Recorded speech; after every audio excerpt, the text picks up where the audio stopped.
thing I think we can agree on for sure is that all the people who watch the Fed aren't that confident or accurate in what they actually do. We've seen that over many, many years. It's hard to predict what we're going to do. We know the housing market was on fire while they were buying billions of dollars of MBS. I know, but they're telling you now. But they're telling you what they're going to do. What did they say that was more dovish? I don't really see it. Which is my point. They're telling you what they're going to do, and the market Here's what I know. To care. Maybe it's already in the market. Maybe it's okay. Let's talk about that. Here's what I know. I know the CPI is going to stay elevated for a long time because owner's equivalent rent's a third, and rents are going up 1% a month, 12% annually. You cannot get a CPI of 2 unless you get a massive, massive recession, and that's not what's going to happen. So they're going to raise it, and they're going to keep raising it, reacting late to the CPI. That's my guess, but I know CPI is going to stay high. Your question on what's in the price is, I think, a really good debate. The consensus now has gone from $250 in earnings next year down to $245. I think the real number is $215. That's my best guess right now. With a multiple of what on that? Okay, so let's talk about that, right? Okay. Earnings expectations are probably 13% too high for next year. It could be a little bit more. It could be in that range.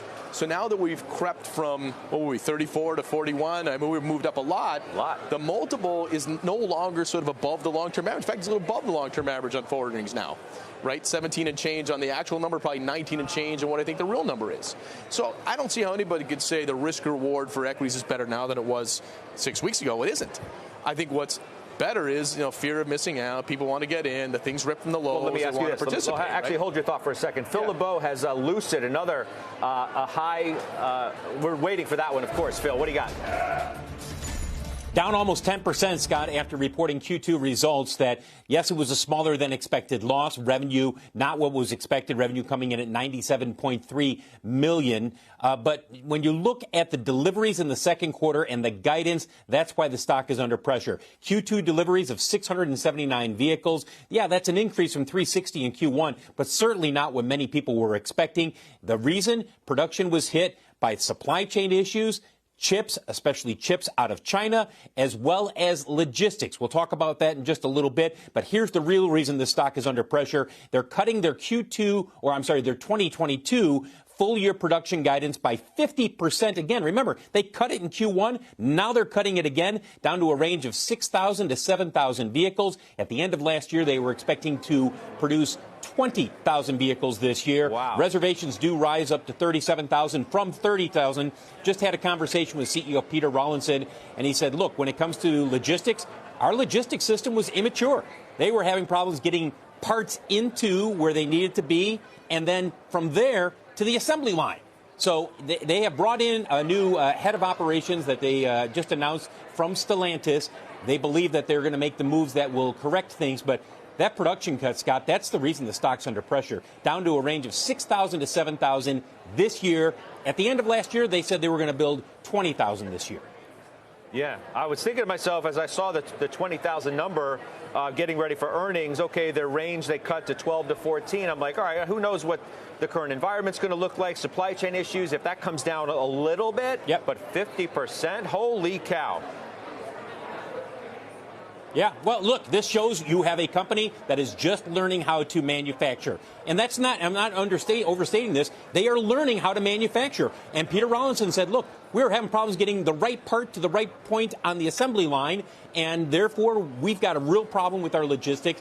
They believe they're taking the steps to correct that. Now the question is, how much credit does the market give them for the steps they're taking? Or is this a case where people say, you've cut production by 50% twice, essentially? Well, you brought it down dramatically from the end of last year to Q1, but now you're down to 6,000 to 7,000. You've cut it dramatically. Can you show us that you have stabilized, that you can grow from here? That's the real challenge. Okay, good stuff, Phil. Thank you. That's Phil LeBeau with that important breaking news for us. I think of these areas of the market, right? It's when the market was at peak. FinTech, off to the races, cut down to earth. EVs in that same respect. I want to talk to you about one area, though, that's ripping. I'm looking at Apple, 166. Yep. Apple at 166. I'm going to pull up Microsoft here, and I think it's better than 275. 282. Yep. As long as these stocks continue to do that, the market's not going down.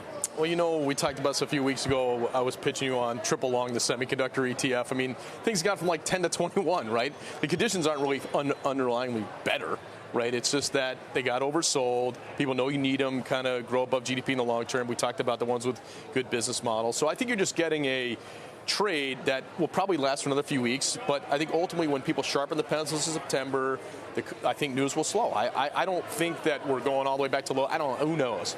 But are conditions better for earnings now than they were 2 months ago? Not really.